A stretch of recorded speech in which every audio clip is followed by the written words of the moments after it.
Hello YouTube, welcome to Artichoke Dip, and thanks a lot. I got more subscribers, more comments. I'm really enjoying them. Thank you guys for supporting the community and engaging. It's always great to hear from you guys, and I love answering your comments, so thank you very much. Um, One of the things, quite a few comments, people have been saying they want to see me do more playthroughs, so I decided this video, that's what I'm going to do. I'm going to do a playthrough, and it has to do with the adventure of the first playthrough, and we'll get into that in a moment, and I'll show you the game board, and we're going to get into that. A couple of things I want to talk about first. I found a couple of new products for you guys to help you guys out, and before I start, I'm just going to tell you I don't get paid for this. I'm not endorsing anybody. These are things that I have found some great deals on Amazon, and what I'm going to show you, these are all painted by me. When you get everything is a blank canvas. You have to do all the painting. So if you're pretty good at doing the painting, the shading, dry brushing, if you don't know what any of those are, you can find a multitude of videos on YouTube about 28 millimeter fantasy terrain painting. And there's a lot of channels out there with a lot of people that have a lot of talent, and I learned a lot. When I got into actually making my own terrain, I didn't know a whole lot about the process of the dry brushing and how to do all them techniques, but I learned, and I came up with some really cool pieces, and I'm really enjoying this. Part of the hobby that I enjoy as well is also the painting and stuff like that. So let's skip right into it. First thing I'm going to show you is from the same manufacturer I showed you with those cottages in my last video, and it's from Ender Games, and these are brick walls, and I'm going to show you right here. Little 90-degree brick wall, like so. You paint them up, they look great. I'm going to put that back on the game board now. And you get a small, these actually come in a set of 4. You get 2 small, 2 large. Makes your dungeons look great. So, and I think those like $9. They were $9 delivered. They are 3D printed. So when you get them, you might have some strains. You have to take an X-Acto knife and clean them up a little bit. But all in all, for the price, the quality is great. Easy to paint. They take paint very well. Second thing I want to show you that I found, and I really enjoyed painting them. They look great on this game board, and I can see I'm going to get a lot of use out of these. Now, this is made by Mantic, and it's called Dungeon Saga, the Dungeon Doors Pack. And it comes with this DVD cover and this foam on the inside. And once again, when you get the doors or blank canvas, you have to paint them. They're all brown, and I mean, just to use them as is, you may not even want to paint them. I'll show you some examples. Here's one that I painted up, and as you can see there. And you get a pretty cool double door with it as well. Entrance into a dungeon or a keep, what have you. And these were right around, I think, $19. And it comes with foam, so after you get done painting them, you can put them in between the 2 foam pieces, close the cover, and then of course it'll protect them and keep your paint from chipping, and all your hard work, won't go down the drain. So with that said, that's it's going to add really cool into your 3D terrain, making it pop. And I'm going to show you, and before we get into this, I got a few other game pieces from different game systems that I'm using for the game board. The tiles are from the Dungeons and Dragons series game boards that I have showed you, where you get all the miniatures and everything. Got a little bit of Hero Quest in there, some Heroscape in there, and some other odds and ends that I found.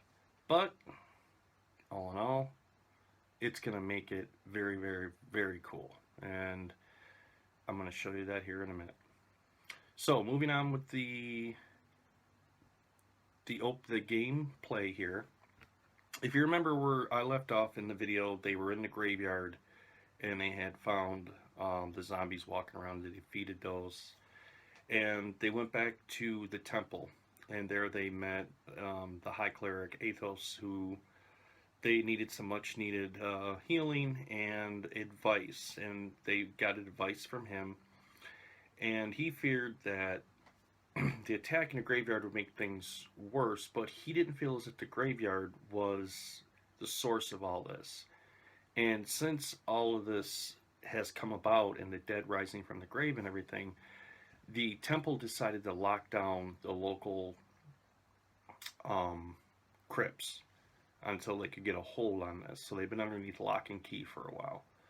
So, with his blessing, he gave my adventures the key to go in and investigate the crypts and to see possibly if they could find the source of where all this mischief is coming from. So, with that being said, I think we're going to start our solo play and I'm going to show you the game board. Moving on, guys.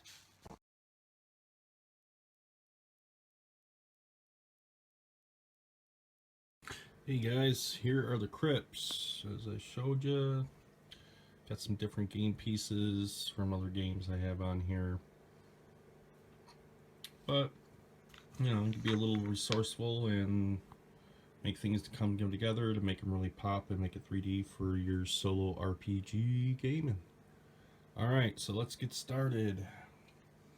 So the last time we left off, the adventurers went to the temple for much healing and advice. Through that, they met the arch-cleric of that temple called Father Ethos, who gave them the advice to come to the crypts. He felt as if the mischief wasn't starting from the graveyard, but perhaps there may be something going on at the crypts they should look more into. So, since the start of all this mischief with the undead, he ordered the crypts to be locked down, which they were. He gave them the key, and this is where adventurers are. It's early morning. As they are entering, they unlock the crypt door to enter. Victor Habilis, right here, lights a torch. The cleric, Gerard Vahal, casts protection from evil on himself. Will get him a +2 to armor class, +2 to saves. Before I go any further, I should explain to you guys that the game system I am using to play this game is Basic Fantasy, which is this one right here. Which, if you're not familiar with it, it is pretty much basic D&D in a 3rd edition format, if you want to look at it that way. Best way I can explain it.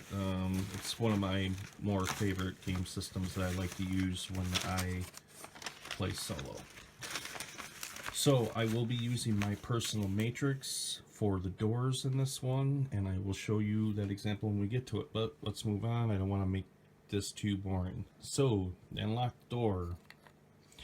The doors open on squeaky old rusty hinges. Hobulus enters. Now, they can only see 30 feet diameter under low light with the torch. And Gerard enters behind him. They come to this area and they notice there's a passageway that goes down here and a passageway that leads up. Now you can do this one of two ways. I'm going to have my adventurers go up this way. But, you know, when you're playing solo, if you come to a corner like this, you can always grab a 6-sided die and, you know, 1 through 3, they go this way, 4 through 6, they go that way. So, anyways. So, they make their way through the dark crypt. As Victor gets to the corner down here, he hears a strange, almost a shuffling noise that he hears moving around. With his sword ready, he whispers over his shoulder to the cleric to ready his weapon. He tells him he's not getting a good feeling about this. Not at all. And there may be some merit to that. Who knows? I guess we shall find out, huh, fellas? Alright.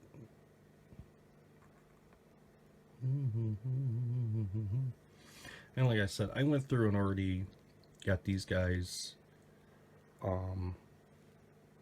think I'll do 4 right now. Maybe I'll do it this way, just to keep things a little interesting. Yeah. I already went through and picked out all these encounters prior to this, so it wouldn't be boring to anybody sitting, you know, slow things down. So that way I could keep everything going at a pretty steady pace.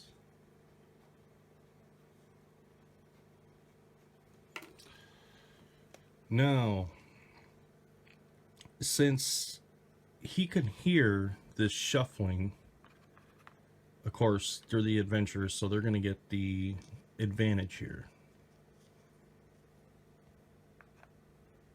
And let's see how this works out. Sometimes it does, sometimes it doesn't. And once again, like I explained, I use 6-sided dice to show where my guys are at, who's who on the board as far as encounters. I already have my encounters already wrote up, just like so. I already know what's going to be there. You guys know what's going to be there. Those are hit points 1 through 4.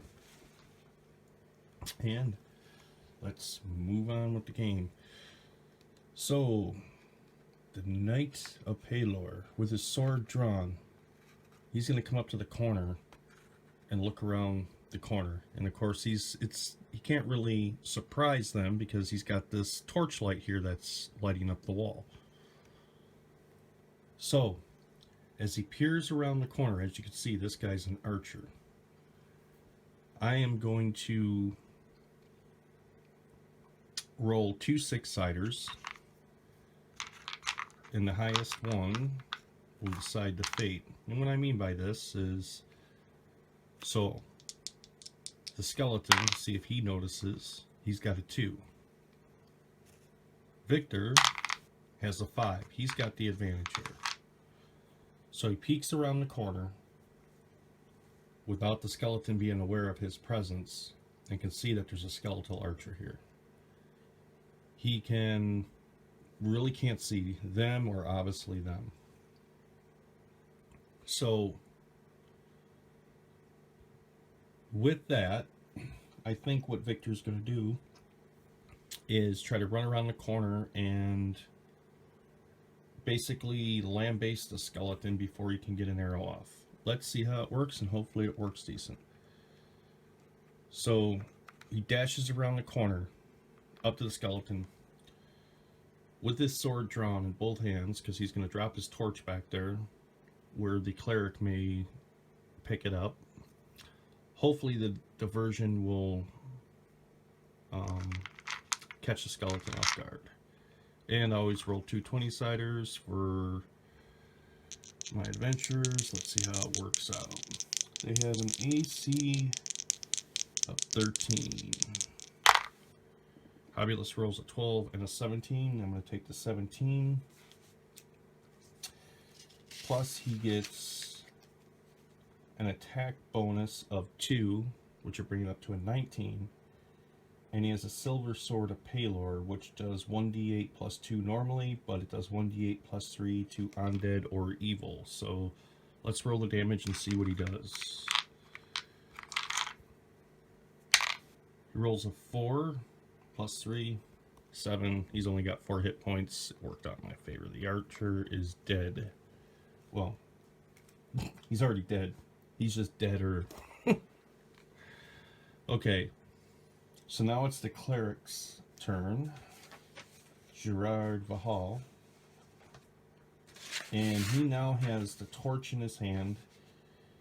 And in his other hand, he has his mace, which is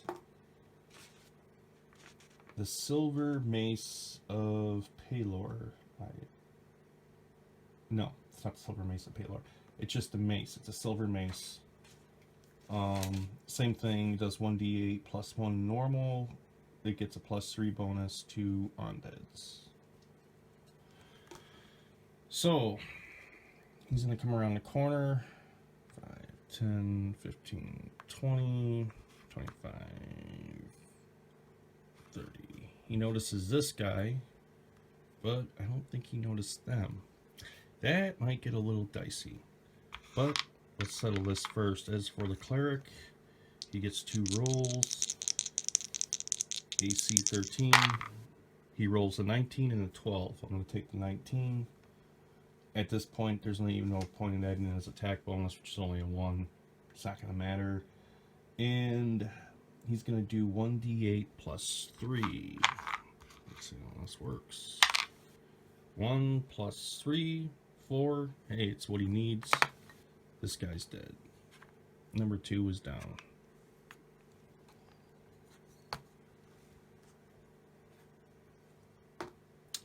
So, now it's the monster's turn. He's going to advance out at him. He's going to follow suit with him. And because it was dark in that area, these guys might be a little surprised. What do you think? Nah. They're the adventurers? Of course not. So, the skeletons, let's see. This guy is going to attack my cleric. Let's see what he gets. He rolls a 1. I don't think that's going to help him. The other guy rolls a 9. That does not help him either. So now it goes back to Victor Hobulus, the Knight of Palor.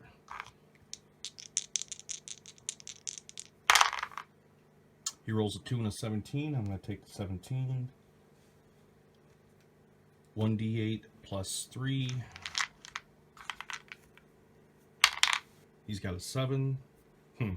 He's dead. Number 3 is deader. Sorry, they're already dead. They're just deader now. Alright. The cleric, Gerard Vahul, is going to do the same thing with his mace. He rolls a 9 and a 12. He's going to take the 12 plus 1, 13, which hits the AC. He's going to roll his damage, which is 2 plus 3 is 5. This guy's done. Boom. So they have defeated those skeletons so far.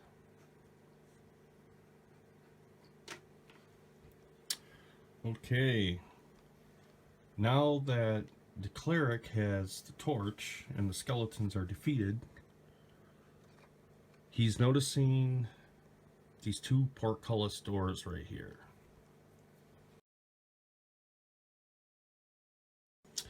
Okay, so they come up upon, he notices these portcullis doors right here.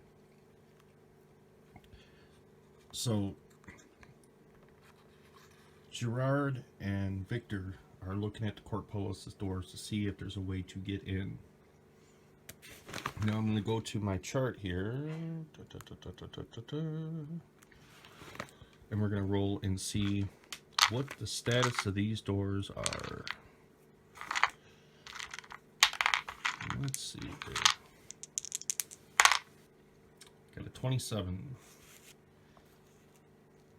27 is they are locked with a simple lock.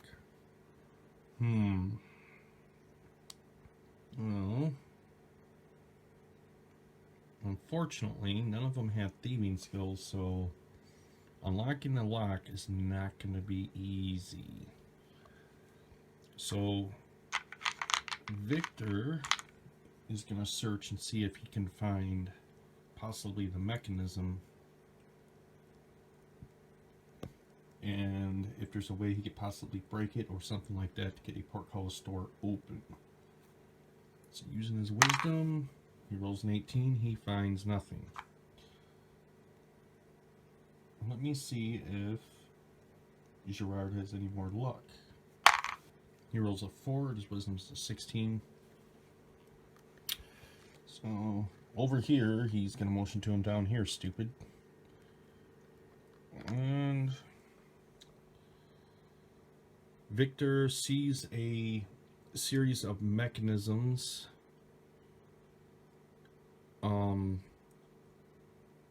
or gears, or however you would imagine it, in the wall, and Let me see here. This is going to be rather interesting. How am I going to...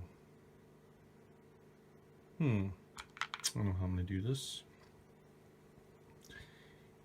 He's going to take a sword, see if he can pry on some of this bizarre looking gears and other gadgets in here and see if we can get a portcullis door to open. Sorry for the shaking, I'm shaking a 20-sided right now. And I'm going to say the magical number is 16. If it's a 16 or higher, he gets it. If not, he doesn't accomplish anything. He rolls a 20. So he takes his sword and he puts it in there, and you notice the levers and maybe some rope or cable or something of that sort, and he's in there monkeying around, and he hears something pow, and one of the portcullis doors, I'm going to say, opens up about halfway, just enough for them to crawl into. I think that's fair. So Victor goes first. He crawls underneath the portcullis door into this area, followed by Gerard. Once they enter the area, they notice that the ground is damp and there's a musty smell of earth and soil when they get in here. And as they're looking around with the torchlight, they can hear the sound of running water from this fountain, which seems to be like a natural spring, and everything around them is very earthen, I guess you would say. They got a stone, loose, large stone wall over here. There's a set of double doors behind them, and more stone walls over here. And there's two large pillars holding up the roof of the crypt. What I should roll my wisdom again and see if they hear this or not. So for Gerard, sorry about the shaking, rolling the die. His wisdom is a 16. He rolls a 4. He hears something peculiar. What about Victor? 14, 12. He hears nothing. Wow, he's just one dumb night today. So the cleric says to the Knight of Palor, "Do you hear something?" And he's looking at him rather confused, like, "Dar, hear what? I hear water. I don't hear much of anything else." Now, 5, 10, 15, 20, 25, 30. 5, 10, 15, 20, 25, 30. So I'm going to say back in here. So the room is illuminated in the low light. So they hear a weird, almost like a rock movement, loose rocks moving. And it draws Gerard's attention to this way. Just in time for him to see and scream, "Victor, have your weapons ready." Out of the dark crevices of the earthen walls, these guys start to pour out into the room. One by one. Flesh-eating zombies. Fun, huh?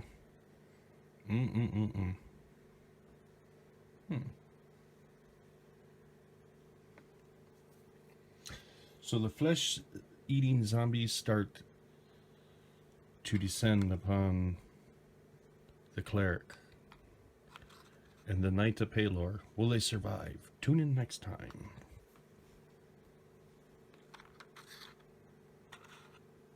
I hope you guys are not bored with this. I'm trying to keep this interesting for you. As interesting as I possibly can.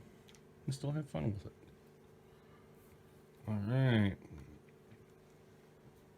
Well, there's no need for, I guess, to roll for who's surprised, who's not, because they know they're there. The cleric, he's gonna take the first attack, because obviously they're right there next to him, and he's gonna swing his mace at that first flesh-eating zombie. And the zombies have an AC of 12, so let's see how they work out. Ooh, he's got a 17 and a 20. He takes the 20. He rolls a 1d8 plus 3. Rolls a 6 plus 3, which is 9. And considering the zombies only have 8 hit points, number 1 is deader.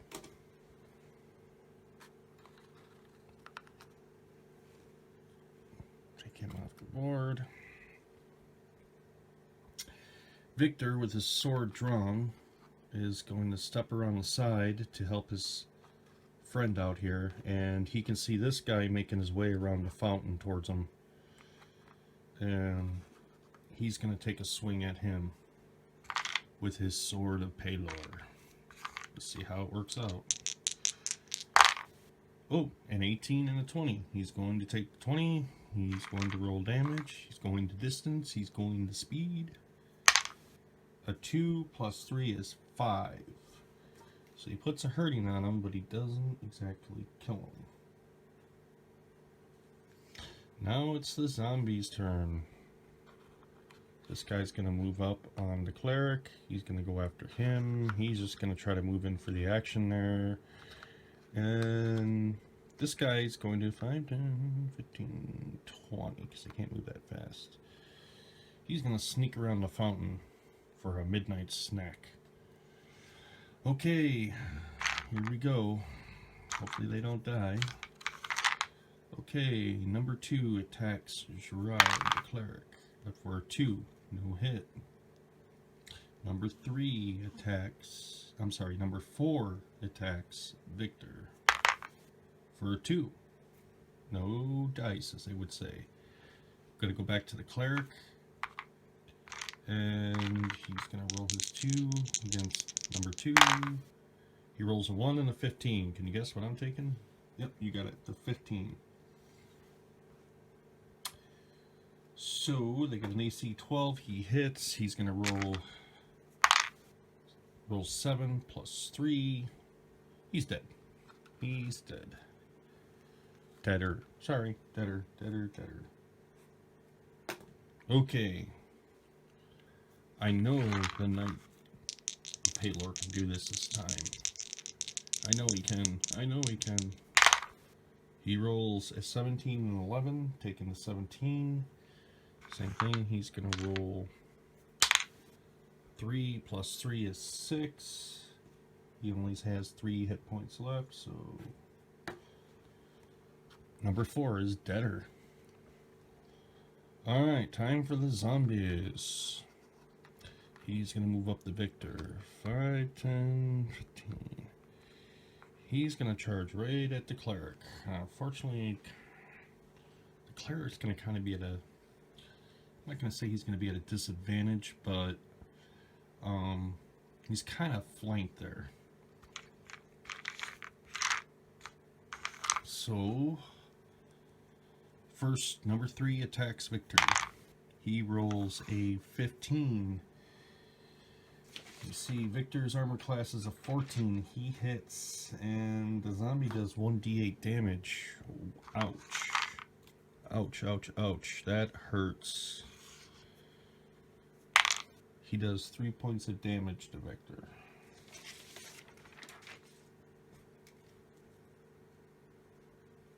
I apologize for the shakiness, guys. I'm holding this phone while I'm videoing all this, so hope I'm not making you guys dizzy or anything.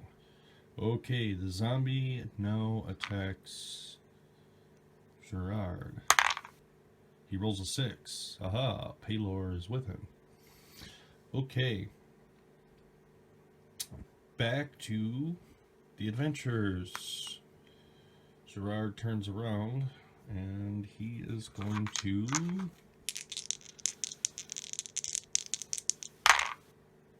roll. He's got an 18. 18. He rolls his damage.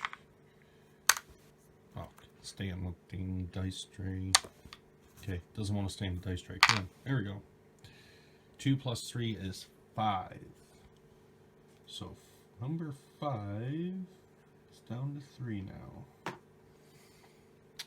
Victor hopefully will wipe this guy out. We'll have to see. He rolls a 1 and a 6. He's really not doing good today. He's really not. It looks like he's probably going to become zombie food. Okay, guys. So I had to unload some of this footage from my phone to my computer so I can make a video out of this. And they had defeated these zombies. Both Victor and Gerard crawl back out this half-open portcullis door into the corridor. And Gerard's going to take the lead on this one and lead them either further to their victory or their doom. We don't know yet. So I'm just getting these all set up. So Gerard decides he wants to investigate this area where the zombies, not zombies, but the skeletons came out earlier. So he turns the corner, and unfortunately, as his torchlight lights up this area, he gets a nasty surprise. This guy's going to get an arrow off at him. He rolls an 11, but with the spell of protection he has on him right now, it does nothing. So this is good, but they have stirred up an angry nest of skeletons. How fun! So, the adventurers get the first round. Gerard's going to step in and take out the archer, and I'm going to say 5, 10, 15, 20. Dice is in the way, so I'm just going to say 25 to make it legit. And Victor's going to follow suit with that attack. So, Gerard's first roll is a 7 and a 2. Stinks. Victor rolls an 18 and a 19, taking the 19. He's going to roll his damage. He rolls a 4 plus 3. So that skeleton is deader than it was before. Number 2. So number 2's wiped out. He's off the board. Victor's here. Now it's the skeleton's turn. Unfortunately, Victor's in a very tight situation right there. And let me angle this up so you can see it a little bit more. He's in a very tight situation. Alright, and I apologize for any of the shakiness of the video, guys. Like I said, I'm holding this in my hand while I'm doing this and trying to roll the dice and keep track of everything. So, number 3 is right here. He's going to turn and say, hello. This guy's going to move up, which will be number 6, and he's also going to say hello. So, number 3 first, rolls a 16. Ew. Victor's armor class is a 14, so fortunately he gets hit. The second attack is a number 2, so that does not affect him, but now I gotta roll for the damage. And he's gonna take 1d6 damage. He takes 6 points. Oh man, that hurts.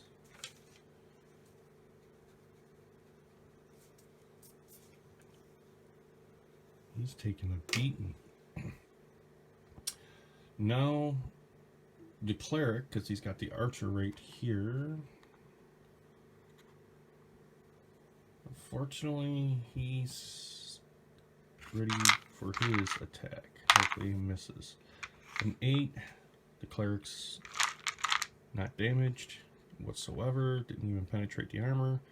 So now it goes back to Gerard, my cleric, and hopefully he can make mincemeat of these skeletons here. So let's see what he does. He rolls a 19 and 3, taking the 19. 1d8. He rolls 8 plus 3. This skeleton is deader. So number 1's off the board. It's back to Victor. Victor's going to go after, I'm going to say this guy. He's the one that did damage to him, so that would be where his attention's focused, which is number 3. He rolls a 7 and a 15. He's going to take the 15. They only have an AC of 13, so he hits. Rolls 1 plus 3 is 4. But that's enough to make number 3 deader. And number 3 is off the board. Alright. Now it's the skeleton's turn. This guy's going to attack Victor. This guy's going to advance up to the cleric. This guy, he's going to be kind of in between. I think he's going to help out his buddy here. I hate to say that, but I think that's what's going to happen. Alright. So the first attack on Victor. 5. It's a miss. The second attack. 7. Miss. The attack on Gerard. 5. Miss. Okay. So Victor goes first. Let's see if he can wipe this guy up. He rolls an 11 and 19. Takes the 19. Rolls 1d8. Gets 2 plus 3.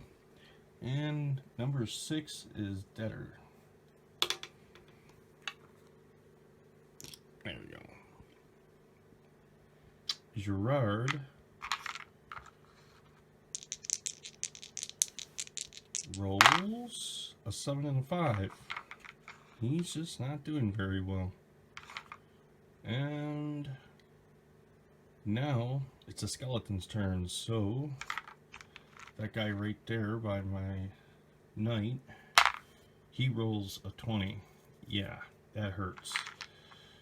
Oh god, that hurts. So he does 4 points of damage to Victor. And he is losing hit points here fast. If you're wondering, he has 18 hit points, and I started with 18 when we entered the crypt. I'm now down to 5. So he's really kind of taking a beating. Now the skeleton going after my cleric. Rolls a 9. It's a miss. And it goes back to Victor. Victor rolls a 15 and 20. He's going to take the 20. He's going to roll his 1d8.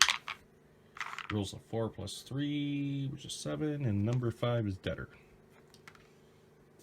Alright. Gerard is going to do the same thing. He rolls a 12 and a 17, takes the 17, rolls a 1 plus 3, 4. Number 4 is deader.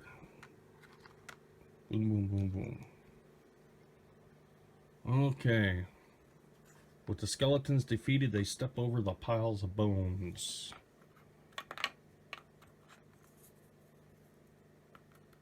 Keep knocking stuff over here, guys. So,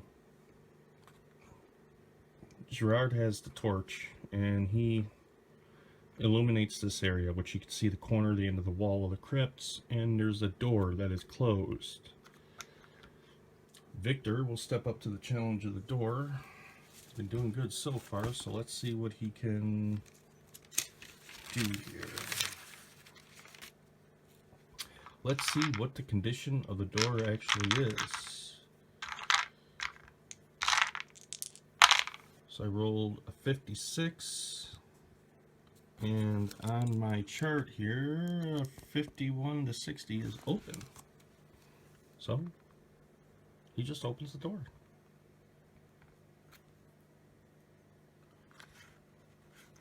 Steps inside, walk this way, and the cleric does the same thing, has the torchlight illuminated in the room. Now, let's see, a 16 or higher, I'm going to say there'll be something in that room worth of interest. If not, they have found nothing. They roll a 20. There is something of interest in this room. What could it be? Is it the winning lottery ticket? The secrets of the universe? it is 62, which is a chest. They find a small stone chest that is locked. Well, since they don't have any thieving ability, they're gonna have to pick this stone chest up and take it with them. And unfortunately, that's gonna fall on the Knight of Palor. Yeah.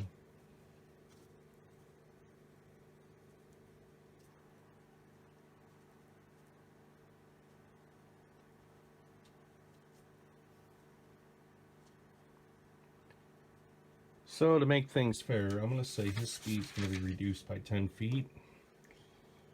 And he's just not going to be able to walk that fast because obviously now he's carrying a small stone locked chest that could have goodies in it, could have a bomb in it. We don't know. So they leave this area to find themselves returning back into the main corridor. Which way to go? Which way to go? But, no, they don't. I'm sorry, guys. They come up here. Gerard says, hey, moron, look, here's another door. Go work your magic.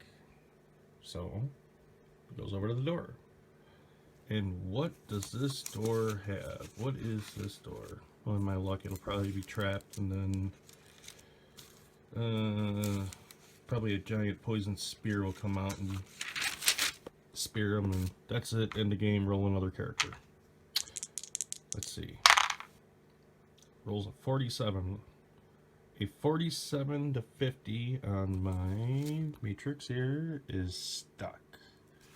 So he is going to attempt to kick the door in. He has a strength of 16. If I roll above a 16, he fails. If I roll 1 through 16, he succeeds. He rolls a 10. He kicks the door in. Boom. We'll just take out the game board. There we go.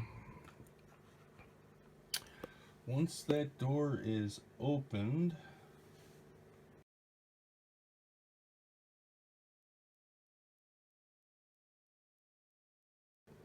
okay, the door's kicked open. Once the door's open, to their surprise, inside there's a nasty surprise. More undeads. Just what they needed. But the good thing is he has the, I guess you could say, surprise attack on him. So he's going to step in. I'm going to put my number markers on these guys so we know who's who. 1, 2, 3, and 4. So he's going to step up to the first skeleton here, and he is going to slaughter him or miss and get slaughtered. We'll see. Rolls a 14 and a 17. He will take the 17. Rolls an 8.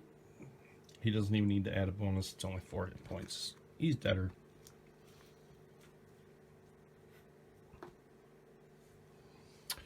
Gerard will step in behind him up to this skeleton and take care of business.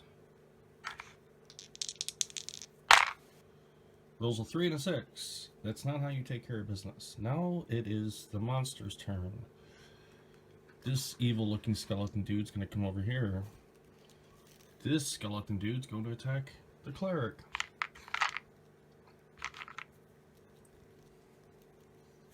First attack on Victor is a 6. It's a miss. Second attack on Gerard is a 19. Ooh. See, his armor class is a 14 even with his bonus, which would bring it to a 16. No dice. He's going to take 1d6 damage.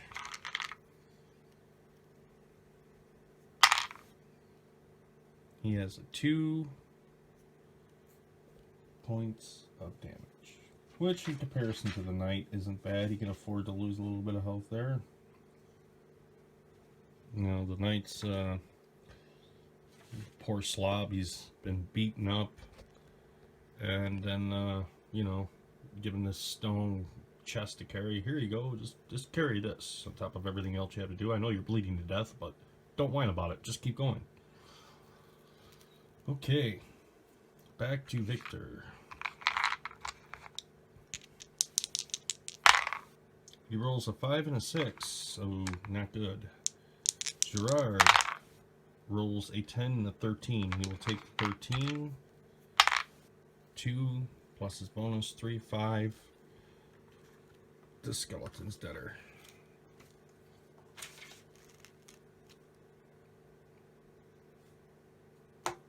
Back to their turn.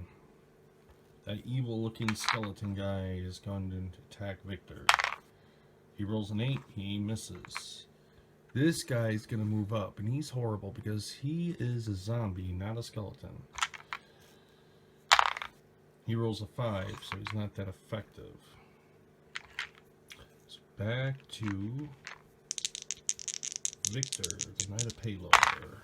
Ooh, rolls a 20, which I will take that.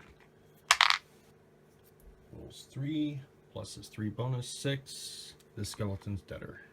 He's done, off the board.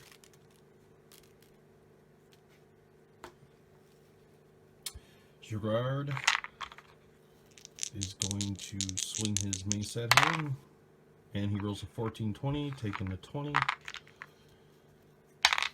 He rolls a 6, nice. Plus the 3 is 9, and that zombie only has 8 hit points. He is deader.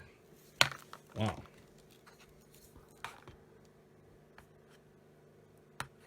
Worked out decent. So now they're going to search the room. And once again, I'm going to use my percentage die. Anything above a 50%, they find something. Otherwise, the room is rather empty. 11%. So they find a crypt of a knight and a memorial marker. They don't really find anything of real use in here, other than some monsters that were hanging out that looks like they got in and got the door stuck shut. So with that, now they will return to the main corridor. So there's only one area left for them to discover, and as they're talking,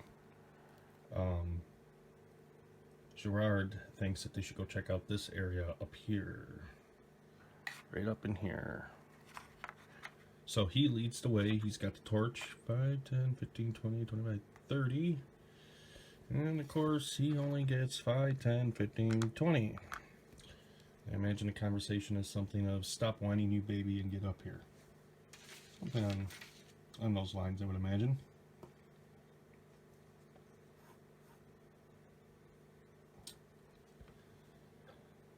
So, eventually, he reaches the destination point of this area, where that door is.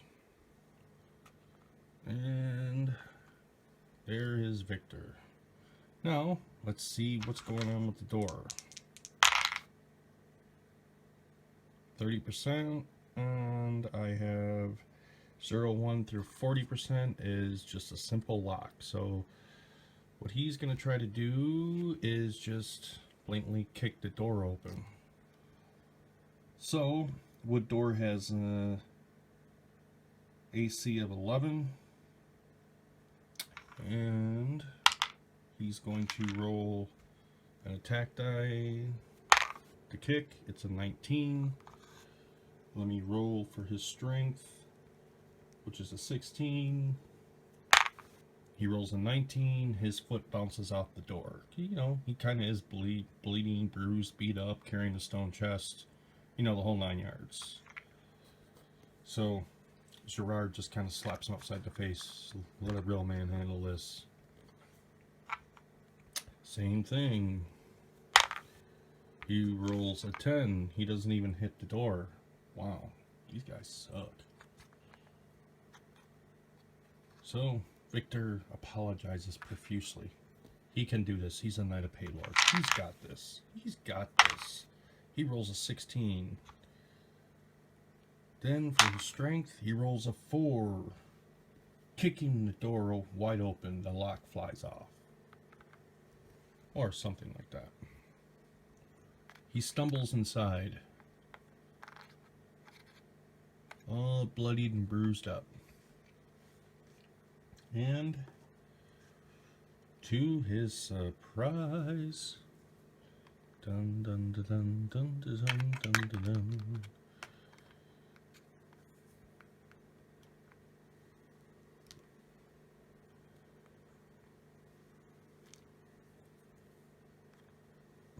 I am setting up the encounters.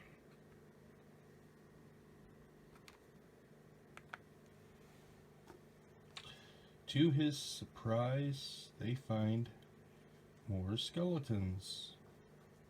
Well, maybe not. I mean, after all, they are in a crypt and it has been overrun with undead, so I guess that would be pretty, you know, standard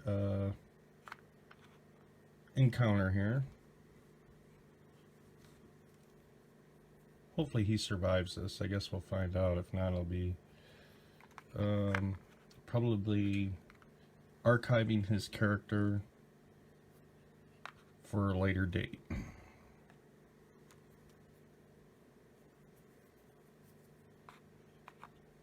Alright. So he's gonna just move up here and get the ball rolling. So, ooh, he misses. Bad. Oh, hold on, wait a minute. Oh yeah, he misses. Alright, now it's the cleric's turn. 5, 10. As he snickers at the poor knight and tells him, let me show you how it's supposed to be done. He rolls a 5 and a 4, so he's not that, he's not setting that great of an example. Those skeletons are going to attack them now. Victor rolls a 7, no hit. The cleric, the skeleton rolls a 13, no hit. Now it's back on to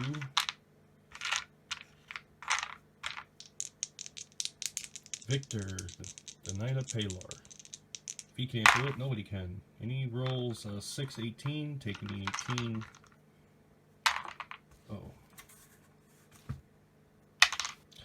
He rolls a 4. He doesn't even have to add in his bonus because this guy is, you got it, deader.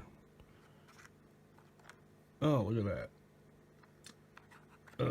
Gerard, green with envy, decides to pick the skeleton up and just hurl it at Victor.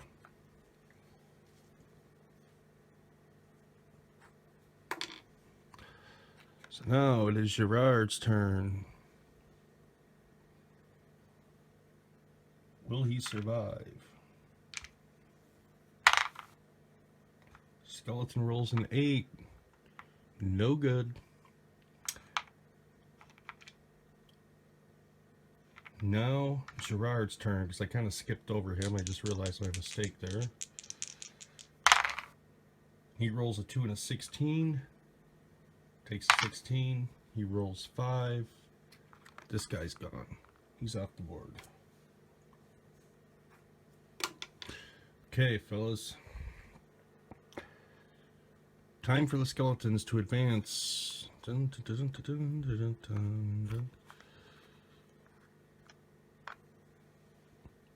Let me see. 2 come around the corner. And they don't look too happy to see my friend here. First one rolls a 15. Now, Gerard has an AC 14, but he has that spell on him that gives him a +2 to his AC, so it does not hit him. The second attack is a 3. No good. Victor moves up into here to start cutting that skeleton down to size. He rolls 2 11s. Alright, so he rolled 2 11s plus his bonus of 2 to give him a 14. He's going to roll his damage, which is a 4. There's no need to even add in bonus. This skeleton is off the board. 4 is better. Alright. Now it's the time for Gerard to take his turn. He rolls a 14 and a 10, taking the 14. He rolls 1 plus his bonus of 3 is 4. This skeleton is off the board as well. He's done. And unfortunately, it's a skeleton's turn, and both of these guys are in a clear line of sight of him. Not him yet, but definitely him. So he's going to try to attack the cleric first. Hopefully he's not successful. Rolls a 10. He is not successful. So, back to Victor. Victor, 5, 10, 15, 20. He can only move to there.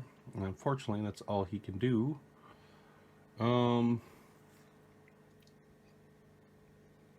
There's no point even pulling out his bow at this point. Hopefully he just misses. Gerard, 5, 10, 15, 20. I'll put him in the middle of both. He's going to attack him first. See how this works out. 5 and a 7. Horrible. He failed miserably. Okay, time for the skeletons. This guy is obviously going to shoot at him. This guy is obviously going to shoot at him. Victor first. 5 misses. Gerard's next. 18. Oh, God, that hurts. And he takes 3 points of damage.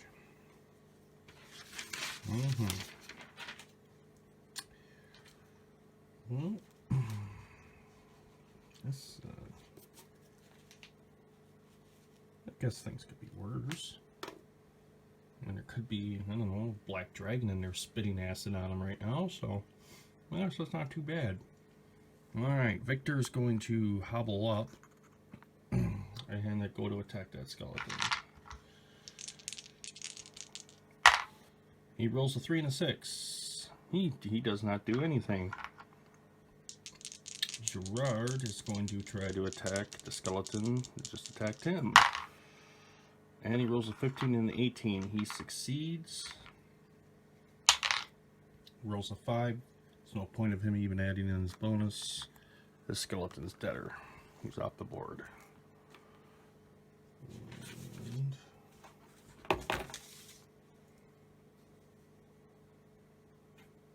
Alright.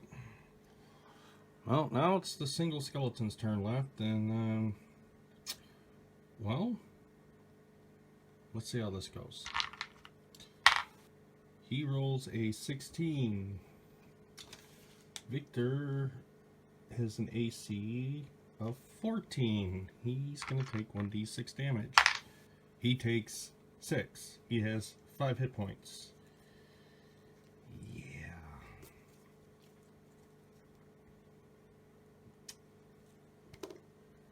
He just flops over. Bam.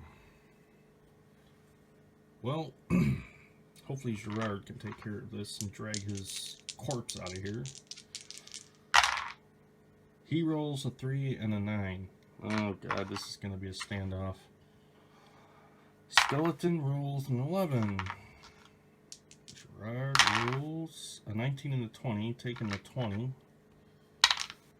Rolls a 5. No need in his bonus, and takes out that skeleton. He's done. Gerard turns and starts to administer some first aid to him. And what he does is he takes a healing potion that he has on him, and basically is pouring it down his throat. So, and that'll heal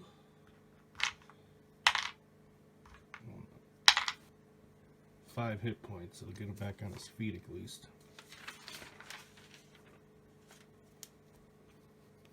So I'm going to say that'll take a little bit to affect him, but he will come around. Gerard's going to just look around the surroundings and see if he can make sure that the area is clear of all dangers and everything like that. And I'm going to say he's going to use his wisdom score for this. He rolls a 13. He sees nothing. Maybe because he's panicked right now. If you're wondering, this area is a secret room. So he has not found the secret level to get him into this area yet. So he's waiting for... He arouses and sets up. He, is very wary from his Avos near brush with death. And yeah, what the heck, I'll give him a chance, see if he spots something. His wisdom is a 12. He rolls an 18. No, he's just scared crapless that he almost died. So with that, being so close to the entrance, they didn't find that this time. They decide to leave.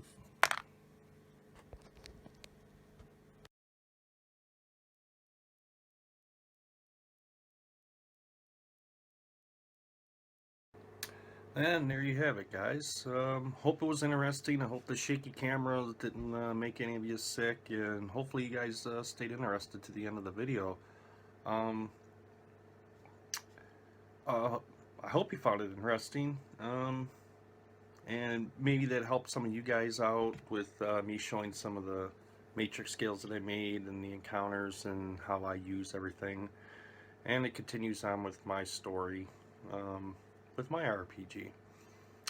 And if you just, one thing I want to mention, if you're just starting out, don't be afraid to go out and get a module, pre-made module, and sit down and play them through. And even it'll help you, even if you don't complete it, even if you only play half of it, it'll give you an idea of easier ways to write your own adventures and set things up and how to go through that, so on and so forth. But with the crypts, I guess we'll see. It was towards the end things went bad and they didn't find the secret area of the crypt. So I guess that'll be another story. So once again, thank you guys for tuning in and supporting my channel, supporting me. Keep the comments coming, and I hope to get more subscribers. And to everybody, I wish you guys a very happy Labor Day weekend. Hope you guys get lots of gaming in and spend some time with the family, and overall have a good extended long holiday weekend.